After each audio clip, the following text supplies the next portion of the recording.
नमस्कार विद्यार्थी मित्रांनो, स्वागत आहे तुमचं आपल्या एज्युकेशनल यूट्यूब चॅनलवर। मित्रांनो, आपण समाज कल्याण तसेच अंगणवाडी पर्यवेक्षिका व येणारी जी महिला बालविकास भरती आहे या परीक्षेसाठी अत्यंत महत्त्वाचे TCSने विचारलेले प्रश्न पाहत आहोत। तर चला मग सुरुवात करूया आजच्या व्हिडिओला। आणि आजच्या व्हिडिओमधील पहिला प्रश्न आहे, दोन हात करणे या शब्दाचा वाक्यात उपयोग झालेले योग्य विधान ओळखा।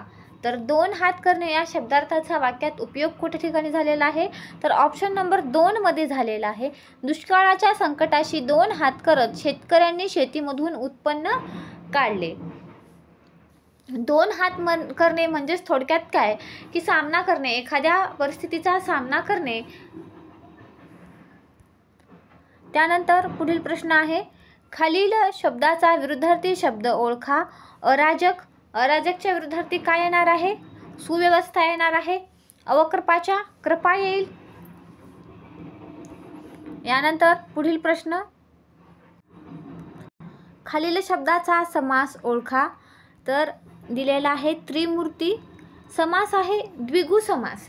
आता समासाच्या प्रकारामध्ये तत्पुरुष समासाचा हा उपप्रकार आहे। तत्पुरुष समासाचे एकूण 7 उपप्रकार पडतात।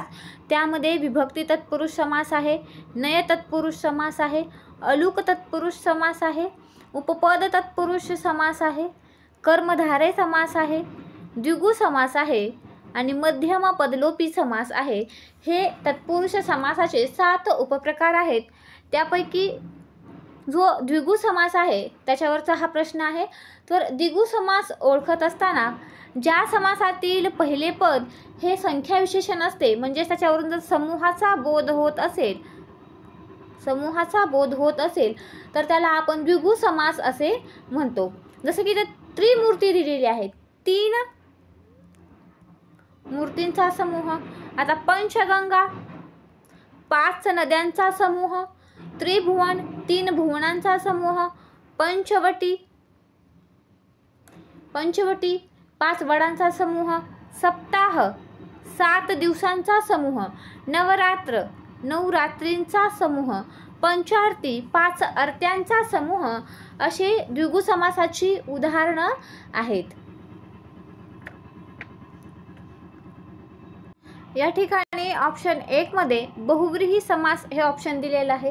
तर बहुव्रीही समास म्हणजे काय, तर ज्या सामासिक शब्दाचा विग्रह करत असताना मध्ये जे आहे एक संबंधी सर्वनाम येतं। लक्षात ठेवा, मध्ये काय येतं, एक संबंधी सर्वनाम येत असतं बहुव्रीही समासाचा विग्रह करत असताना। व त्याच्या विभक्तीचा प्रत्यय असतो त्याला लागलेला, त्याला बहुव्रीही नाव असं दिलेलं जातं। म्हणजेच बहुव्रीही म्हणजे काय, भरपूर धनधान्य असलेला। हा बहुव्रीही हा कोकणी भाषेतील शब्द आहे। कोणत्या भाषेतील शब्द आहे? कोकणी भाषेतील शब्द आहे, हे लक्षात ठेवा। ज्या सामासिक शब्दातील दोन्ही पदे ही महत्त्वाची नसून तिसऱ्याच पदाचा बोध होत असतो त्याला काय म्हणतो आपण? बहुव्रीही समास असे म्हणतो। मग बहुव्रीही समासाचे किती प्रकार आहेत, तर बहुव्रीही समासाचे हे 4 उपप्रकार पडतात। त्याच्यामध्ये विभक्ती, नय, सह आणि प्रादि हे 4 प्रकार आहेत बहुव्रीही समासाचे। त्यानंतर अव्ययीभाव समास आहे। तत्पुरुष समास आपण आत्ताच पाहिला।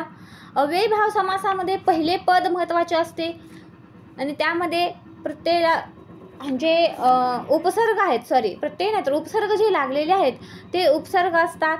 यथा, आ, प्रति, हर, दर, बे, बिन, गैर।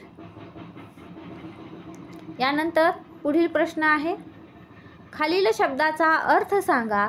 आदेश म्हणजे काय असणार आहे? हुकूम असणार आहे। यानंतर खालील शब्दाचा अर्थ सांगा। आचरण म्हणजेच काय? वर्तन। पाय याला पद हा शब्द आहे। यानंतर तटस्थ राहणे या शब्दार्थाचा वाक्यात उपयोग झालेले खालीलपैकी योग्य विधान ओळखा। तर मुख्याध्यापकांनी तटस्थ राहून शाळेच्या वादविवाद स्पर्धेचे परीक्षण केले। तटस्थ राहणे म्हणजे थोडक्यात कोणाचीही बाजू न घेणे असा याचा अर्थ होतो। यानंतर कादंबरीवर वारंवार प्रश्न विचारण्यात येतात. स्वामी ही कादंबरी कोणी लिहिली? तर स्वामी ही कादंबरी लिहिलेली आहे रणजित देसाई यांनी स्वामी ही कादंबरी लिहिलेली आहे. तसेच त्यांची श्रीमान योगी ही देखील लक्षात ठेवा. शिवाजी सावंत यांच्याबद्दल सांगायचं झालं तर छावा आणि मृत्युंजय, छावा आणि मृत्युंजय. तर विश्राम बेडेकर यांच्याबद्दल रणांगण, एक झाड दोन पक्षी हे लक्षात ठेवा. यानंतर शरणकुमार लिंबाळे या ठिकाणी ऑप्शन आहे. तर शरणकुमार लिंबाळे यांच्याबद्दल सांगायचं झालं तर अक्करमाशी, उद्रेक, उपल्या, ओ गावकुसाबाहेरील कथा, झुंड, दंगल, दलित, आत्मकथा या सर्व शरणकुमार लिंबाळे यांच्या आहेत. यानंतर पुढील प्रश्न आहे, प्रयोगावरचा प्रश्न विचारण्यात आलेला आहे. खालील वाक्यातील प्रयोग ओळखा. पाल किडा पकडते. पकडणारी कोण आहे? पाल. काय पकडते? किडा पकडते. मग कोणता प्रयोग आहे? कर्तरी प्रयोग. कर्त्याला प्रत्यय नसतो. कर्तरी प्रयोगामध्ये कर्त्याला प्रत्यय नसतो. कर्मणी प्रयोगामध्ये कर्माला प्रत्यय नसतो. तर भावे प्रयोगामध्ये कर्ता आणि कर्म हे क्रियापदानुसार बदलत नसून तृतीय पुरुषी नपुंसकलिंगी एकवचनी राहत असतात, तेव्हा तिथे भावे प्रयोग होतो, हे लक्षात ठेवा. यानंतर तेच टॉपिक आहेत TTTSने जास्तीत जास्त वेळेस विचारलेले आहेत. पॅटर्न लक्षात घ्या आणि त्यानुसार जास्तीत जास्त PYQचा सराव देखील करा. तळपायाची आग मस्तकात जाणे या शब्दार्थाचा वाक्यात उपयोग झालेले खालीलपैकी योग्य विधान ओळखा. या वाक्यार्थाचा या शब्दार्थाचा उपयोग तुम्ही सहसा करत असाल की तळपायात आग जाणे, महिलांवर होणाऱ्या अत्याचाराच्या बातम्या वाचून माझी तळपायाची आग मस्तकात जाते. म्हणजे एखादी गोष्ट आवडत नसेल तर आपण खूप रागीटपणा करतो, चिडचिडपणा करतो. आपल्या तळपायाची आग मस्तकात जाते असं आपण त्याला नाव देतो की माझ्या तळपायाची आग मस्तकात गेली. एखादी वस्तू जर तुम्हाला कोण घेतलेली आवडत नसेल तरी देखील काही लोकांची तळपायाची आग मस्तकामध्ये जाते. यानंतर पुढील प्रश्न आहे, खालील म्हणीचा योग्य अर्थ ओळखा. पी हळद आणि हो गोरी कोणत्याही बाबतीत उतावळेपणा करणे. आता काही जणांना असं वाटतं की मी कालच अभ्यास चालू केलेला आहे आणि मला या भरतीत लागायचं आहे, पण भरतीत लागण्यासाठी अभ्यास करावा लागतो, सातत्य असतं, सराव करावा लागतो वारंवार. म्हणजे काल जेवण केलं आणि आज वजन वाढलं पाहिजे. काही लोकांची अशी विचारधारणा असते, त्यालाच आपण काय म्हणतो, पी हळद आणि हो गोरी. यानंतर पुढील प्रश्न आहे, खालील शब्दाचा योग्य अर्थ ओळखा. कर्ण, तर कर्णाचा योग्य अर्थ काय आहे? कान आहे.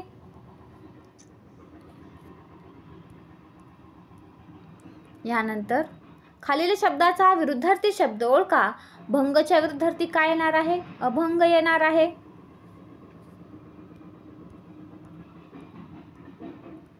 परत समासावरती प्रश्न विचारण्यात आलेला आहे. खालील शब्दाचा समास ओळखा. ऋणमुक्त, ऋणातून मुक्त कोणता समास असणार आहे? तत्पुरुष समास असणार आहे. परत माहिती सांगणार नाही मी, याची अगोदरच तुम्हाला डिटेलमध्ये माहिती सांगितलेली आहे. यानंतर स्मृतिचित्रे हे आत्मचरित्र कोणी लिहिले? तर लक्ष्मीबाई टिळक यांनी स्मृतिचित्रे हे आत्मचरित्र लिहिलेलं आहे. तर सावित्रीबाई फुले यांच्याबद्दल सांगायचं झालं तर बावनकशी, सुबोध रत्नाकर,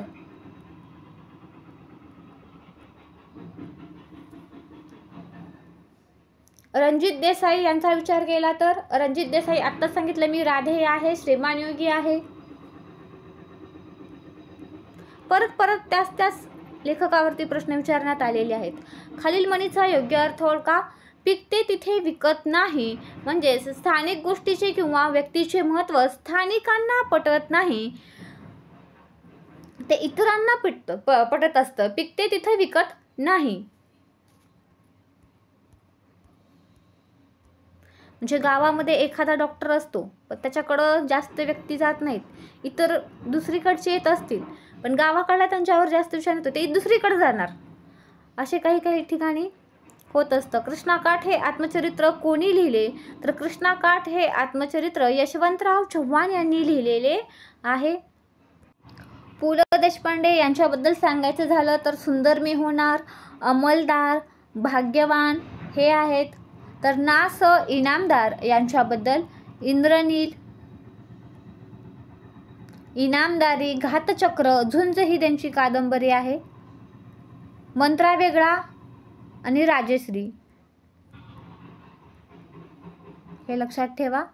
यानंतर पुढील प्रश्न, खालील वाक्यातील प्रयोग ओळखा. गरुडाकडून साप पकडला गेला. तर या प्रकारची उदाहरणं तुम्ही वारंवार विचारलेली पाहिली असतील. नवीन कर्मणी, त्यालाच कर्मकर्तरी हे देखील नाव आहे. इंग्लिशमधल्या पॅसिव्ह व्हॉइस प्रमाणे याची रचना असते. लक्षात ठेवा, गरुडाकडून साप पकडला गेला.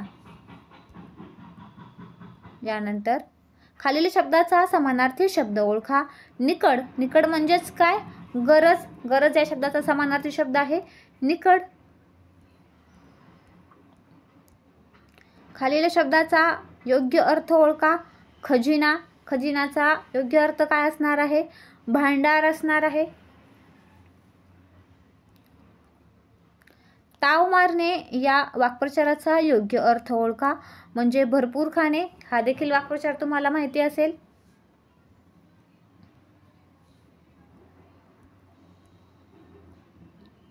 खालील नकारार्थी वाक्याचे होकारार्थी वाक्यात रूपांतर केलेले योग्य विधान ओळखा. रोहन बेजबाबदार युवक नाही, म्हणजेच तो जबाबदार युवक आहे. आता या ठिकाणी बघा, होकारार्थी वाक्य करायचं आहे. इथं उद्गारवाचक चिन्ह आहे, इथं उद्गारवाचक चिन्ह आहे, इथं प्रश्नार्थक चिन्ह आहे, म्हणजे ते वाक्य येणारच नाही.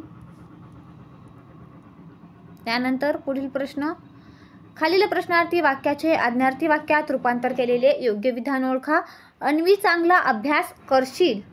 तर अन्वी चांगला अभ्यास कर हे आज्ञार्थी वाक्य असणार आहे.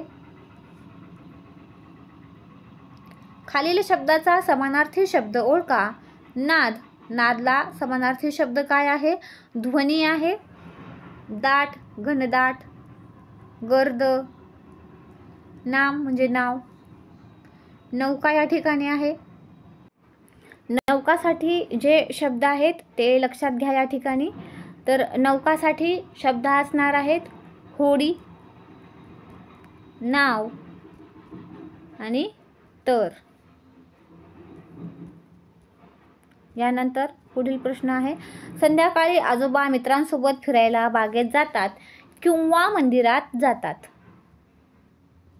तर या ठिकाणी वाक्याचा प्रकार असणार आहे संयुक्त वाक्य. संध्याकाळी आजोबा मित्रांसोबत फिरायला जातात किंवा मंदिरात जातात.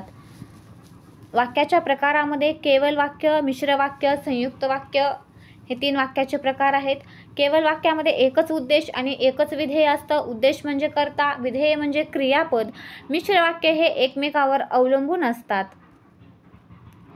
आणि संयुक्त वाक्य 2 वाक्य अर्थपूर्ण असतात. त्यांना उभयान्वयी अव्ययानं जोडलं जातं. प्रधानत्व सूचक आणि मिश्रमध्ये गौणत्व सूचक उभयान्वयी अव्ययानं जोडलं जातं. यानंतर आजच्या व्हिडिओमधील शेवटचा प्रश्न आहे, खालील शब्दाचा विरुद्धार्थी शब्द ओळखा. रोख, रोखच्या विरुद्धार्थी काय येणार आहे? उधार येणार आहे. तर तुम्ही मला कमेंटमध्ये रंक या शब्दाच्या विरुद्धार्थी शब्द सांगा. भेटूया पुढच्या व्हिडिओमध्ये. व्हिडिओ आवडल्यास व्हिडिओला लाईक, मित्रांसोबत शेअर आणि चॅनलला सबस्क्राईब करायला विसरू नका.